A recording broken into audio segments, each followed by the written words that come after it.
ജീവൻ ഗുരുവായി മാറുന്ന വഴികൾ. ഭാഗം 3.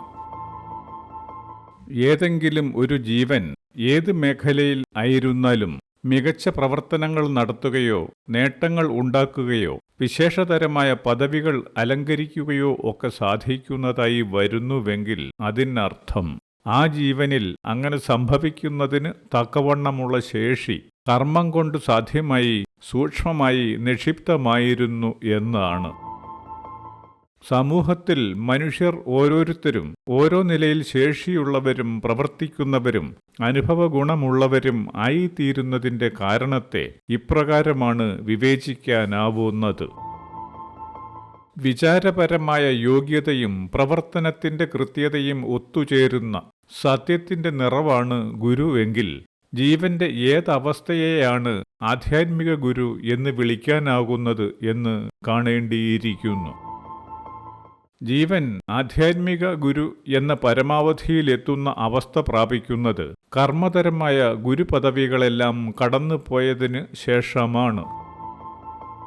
ലോകത്തുള്ള നിരവധിയായ കർമ്മങ്ങളെ പ്രവർത്തിച്ചൊതുക്കി അതിൻ്റെയെല്ലാം ശേഷികളെ സൂക്ഷ്മമായി ഉൾക്കൊണ്ട് കാലാനുസാരിയായ ഗുരുവായി ജീവൻ കടന്നു പോകുന്നു എന്നതിനർത്ഥം പ്രാപഞ്ചികമായ അത്തരം ഊർജ നിക്ഷിപ്താവസ്ഥകളെ ജീവൻ സ്വന്തമാക്കുന്നു എന്നുമാണ്.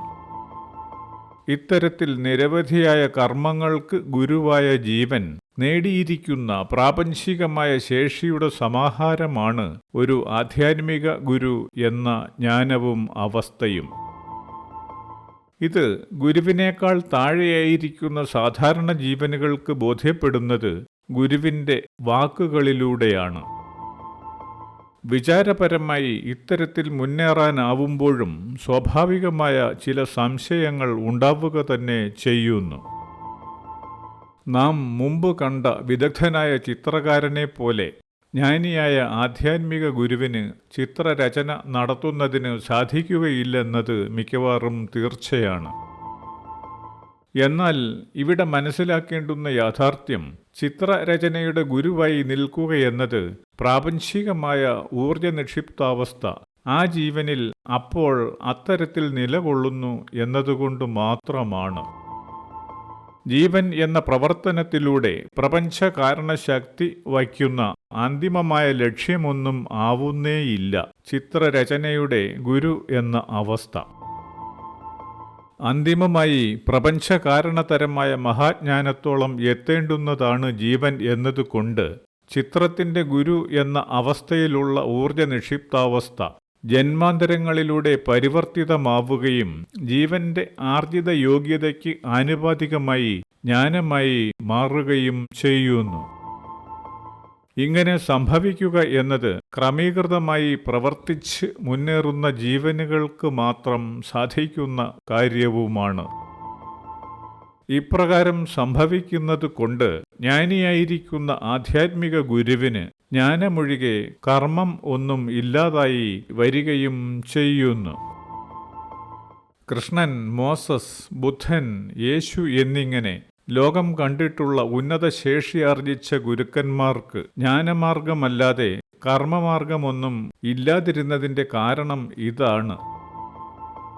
ജ്ഞാനമാർഗത്തിൽ തെളിഞ്ഞു നിൽക്കുന്ന ഗുരുവിനെ തിരിച്ചറിയാനാവുന്നത് ഗുരു എന്ന ജീവനിൽ നിന്ന് പുറപ്പെടുന്ന വാക്കുകളിലൂടെയാണ്. ഗുരുവിൻ്റെ വാക്കുകൾ താഴെയുള്ള ജീവനുകൾക്ക് നവീനമായ അറിവും മാർഗദർശനവുമായി മാറുന്നു. ഇപ്രകാരം ഗുരുമാർഗം സ്വീകരിച്ച് പ്രവർത്തിച്ച പരമ്പരകൾ മുമ്പിൽ വന്നിട്ടുള്ളതും നേട്ടങ്ങൾ ഉണ്ടാക്കുന്നതും ലോകത്തെ അടക്കി ഭരിക്കുന്നതിന് പ്രാപ്തരായി തീർന്നിട്ടുള്ളതും ശ്രദ്ധിച്ചാൽ മനസ്സിലാക്കാവുന്നതാണ്. മോസസ്, ബുദ്ധൻ, യേശു എന്നിങ്ങനെയുള്ള ഗുരുക്കന്മാരുടെ പരമ്പരകൾ എന്തുകൊണ്ടും ലോകത്തിൻ്റെ മുൻനിരക്കാർ തന്നെയാണ്. ഗുരുക്കന്മാർ ജ്ഞാനികളായിരിക്കുന്നുവെങ്കിലും എല്ലാ ഗുരുക്കന്മാരും ജ്ഞാനമണ്ഡലത്തിൽ ഒരേപോലെയാകുന്നില്ല. തൊഴിലിൽ വൈദഗ്ധ്യം ഉള്ളവർക്കിടയിൽ തന്നെ ശേഷിയിൽ അന്തരം കാണാവുന്നതാണല്ലോ. ഇതേപോലെ തന്നെ ഗുരുക്കന്മാർക്കിടയിലും ശേഷിയുടെ അന്തരം നിലനിൽക്കുന്നു. മറ്റൊരു തരത്തിൽ കണ്ടാൽ കൂടുതൽ ശേഷിയുള്ളവനേക്കാൾ അധികം യോഗ്യതയോടെയും വലുപ്പത്തോടെയും ശേഷി കുറഞ്ഞ വിദഗ്ധന് ചെയ്യാനാവുന്ന സന്ദർഭങ്ങളും ഉണ്ടായി നിൽക്കുന്നത് മനസ്സിലാക്കാം. ഇത്തരത്തിൽ ലോകത്ത് ഏറ്റവും വലിയ നേട്ടങ്ങൾ ഉണ്ടാക്കി എന്ന് സങ്കല്പിക്കാവുന്ന പരമ്പരയുടെ ഗുരുവാണ് ഗുരുക്കന്മാർക്കിടയിലെ ഏറ്റവും ജ്ഞാനിയായ ഗുരു എന്നും അർത്ഥമാക്കേണ്ടതില്ല. ഊർജം പരിവർത്തിതമാകുന്നതിന് തക്കവണ്ണമുള്ള സമ്മർദ്ദം അല്ലെങ്കിൽ ബാഹ്യശക്തിയുടെ സ്വാധീനം സംഭവിക്കുന്നത് കൊണ്ടാണ്. ജീവനിൽ നിറഞ്ഞിരിക്കുന്ന വന്യമായ ഊർജം ക്രമീകൃതമാക്കി നിയന്ത്രിക്കുന്നതിലൂടെയാണല്ലോ ഒരു കുഞ്ഞ് വിദ്യ അഭ്യസിക്കുന്നതും മുന്തിയ പ്രവർത്തനശേഷി ഉള്ളതും ആയിത്തീരുന്നത്. വിദ്യാഭ്യാസ അനന്തരം ആ ജീവൻ എന്തായിരിക്കുന്നുവോ അത് ആ ജീവന്റെ ശേഷിക്കും അധ്വാനത്തിനും ലക്ഷ്യബോധത്തിനും ബാഹ്യതരമായ സ്വാധീനങ്ങൾക്കും മറ്റ് അനുഭവങ്ങൾക്കും ആനുപാതികമായിരിക്കുകയും ചെയ്യുന്നു. സകലവിധമായ കർമ്മങ്ങളുടെ ശേഷിയും ജ്ഞാനമായി ജീവനിൽ പരിവർത്തിതമാകുന്നത് ആ ജീവന്റെ ത്യാഗത്തിലൂടെയാണ്. അതായത് ത്യാഗമാണ് ജീവനെ പരിവർത്തിതമാക്കുന്ന അനുഭവം എന്ന ശക്തി. ഇപ്രകാരം ത്യാഗത്തിൽ മുമ്പനായിരിക്കുന്ന ജ്ഞാനിയായ ഗുരുവിനും ആ ഗുരുവിനെ അനുഗമിക്കുന്ന പരമ്പരയ്ക്കും മറ്റ് പരമ്പരകളേക്കാൾ മുമ്പിൽ വരുന്നതിന് ഇടയാകുന്നു എന്നതാണ് യാഥാർത്ഥ്യം.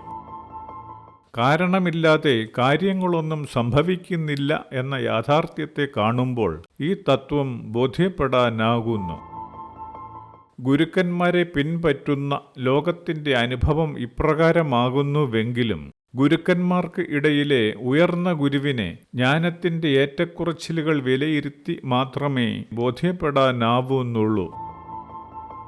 ലോകത്ത് ശക്തമായ പരമ്പരകൾക്ക് കാരണമാവുകയും തലമുറകളിലൂടെയും നൂറ്റാണ്ടുകളിലൂടെയും അനേക കോടിയായ ജീവനുകളുടെ ആരാധനാ മാധ്യമവും ആശ്രയ കേന്ദ്രവും ആയിത്തീരാൻ സാധിച്ചിട്ടുള്ള ഗുരുക്കന്മാരെ നമുക്കറിയാം. ആ ഗുരുക്കന്മാരെ ആരാധിക്കുകയും ആശ്രയിക്കുകയും ചെയ്യുന്ന ജീവനുകളെല്ലാം ആ ഗുരുക്കന്മാരുടെ കീഴിൽ നിലകൊള്ളുകയും ചെയ്യുന്നു. കോടാനുകോടിയായ ജീവനുകൾ ഒരു ഗുരുവിന്റെ കീഴിലായി നിലകൊള്ളുന്നതിന് ഇടവരുന്നു എന്നത് ഗുരുവായി തീർന്ന ആ ജീവനിൽ സംഭവിച്ച ജന്മാന്തരങ്ങൾ കടന്നുപോയിട്ടുള്ള ത്യാഗത്തിലൂടെയാണ്. അതായത് ത്യാഗം ഒന്ന് മാത്രമാണ് അന്തിമമായി പ്രാപഞ്ചികമായ അധികാരത്തെ നിർണയിക്കുന്നത്. ഇക്കാരണത്താലാണ് ഇത് ത്യാഗത്തിന്റെ വഴിയാണ് എന്ന ഉറപ്പിച്ചുള്ള പറച്ചിൽ നമുക്ക് കേൾക്കാൻ ഇടവന്നിട്ടുള്ളതും. ത്യാഗത്തിന്റെ വഴിയിലൂടെ ഏറെ മുന്നേറുകയും ഏറെ ജീവനുകളെ അറിവും പ്രവർത്തനശേഷിയും ഉള്ളവരാക്കുകയും ചെയ്യുന്നതിന് കഴിഞ്ഞിട്ടുണ്ടെങ്കിലും പോയ കാലത്തിന്റെ ഗുരുക്കന്മാരിൽ ആർക്കും തന്നെ ജീവനെയും പ്രപഞ്ചത്തെയും സമഗ്രമായി വിവരിക്കുന്നതിന് സാധിച്ചിട്ടില്ല എന്നതാണ് യാഥാർത്ഥ്യം. എങ്കിലും പ്രപഞ്ചദർശനം ഇല്ലാത്ത ഒരു ആധ്യാത്മിക ചിന്തയും ലോകത്ത് നിലവിൽ വന്നിട്ടില്ല എന്നത് ഓർക്കേണ്ടതായുമിരിക്കുന്നു. പോയകാല പടിഞ്ഞാറൻ കാഴ്ചപ്പാടുകളിലെ പ്രപഞ്ചദർശനവും മരണാനന്തര സ്വർഗപ്രാപ്തിയും വിചാരങ്ങളിൽ ഏറ്റവും ഉന്നതമായ ഭാരതീയ ചിന്തയിലെ ബ്രഹ്മസങ്കല്പത്തിൽ അധിഷ്ഠിതമായ പുനർജന്മ സങ്കല്പവുമൊന്നും ശാസ്ത്രം എന്ന ആധുനിക കാലത്തിന്റെ സത്യമായ അറിവുകൾക്ക് അംഗീകരിക്കാനാവാത്തതായി നിലകൊള്ളുന്നു. ഇത് കാണിക്കുന്നത് നിലവിലെ ദൈവചിന്ത ഇനിയും വളരേണ്ടതും അന്ത്യത്തോളം കണ്ടെത്തുന്ന പുതിയ അറിവ് സംഭവിക്കേണ്ടതും ആണെന്നാണ്. അറിവിന്റെ എല്ലാ മേഖലകളും അനുദിനം വളരുന്ന അനുഭവമാണ് മനുഷ്യനുള്ളത്. എന്നാൽ ആധ്യാത്മികം എന്ന് വിളിക്കുന്ന സ്വന്തം ജീവനെ കണ്ടെത്താൻ ശ്രമിക്കുന്ന വിചാരമണ്ഡലത്തിൽ മാത്രം കാര്യമായ വളർച്ചയൊന്നും സംഭവിക്കുന്നതായി കാണാനാവുന്നില്ല. ആധ്യാത്മിക വിചാരമണ്ഡലത്തിൽ ആകെ സംഭവിക്കുന്നത് പോയ കാലത്തിന്റെ ജ്ഞാനികൾ പറഞ്ഞു വച്ചിരിക്കുന്നതിൽ നിന്ന് വിവരിക്കാൻ കഴിയുന്ന പണ്ഡിത സ്വഭാവമുള്ള ചില നേതൃത്വങ്ങളുടെയും സിദ്ധന്മാരുടെയും അവതരിക്കൽ മാത്രമാണ്. അതിൽ തന്നെ സനാതനവും ആർഷവും വൈദികവും പൈശാചികവും മറ്റുമായി കൂടിക്കുഴഞ്ഞു കിടക്കുന്ന വിചാരത്തിൽ നിന്ന് യോഗ്യതയും അയോഗ്യതയും വേർതിരിക്കാൻ പോലും മിക്കപ്പോഴും ആധ്യാത്മികതയിൽ ഉയർന്നവർ എന്ന് പറയുന്നവർക്ക് ആവുന്നേയില്ല എന്ന് പറയേണ്ടിയിരിക്കുന്നു. താനും പ്രപഞ്ചവും ഒന്നാണെന്ന ഭാരതീയ ചിന്തയുടെ അവ്യക്ത ദർശനത്തിൽ നിന്ന് തുടങ്ങി മുന്നേറുന്ന, എന്തുകൊണ്ട് എങ്ങനെ താനും പ്രപഞ്ചവും ഒന്നാകുന്നുവെന്ന് വിവരിക്കുന്ന വിചാരത്തിന്റെ വ്യക്തതയിലൂടെ ഇനി നമുക്ക് സഞ്ചരിക്കേണ്ടിയിരിക്കുന്നു.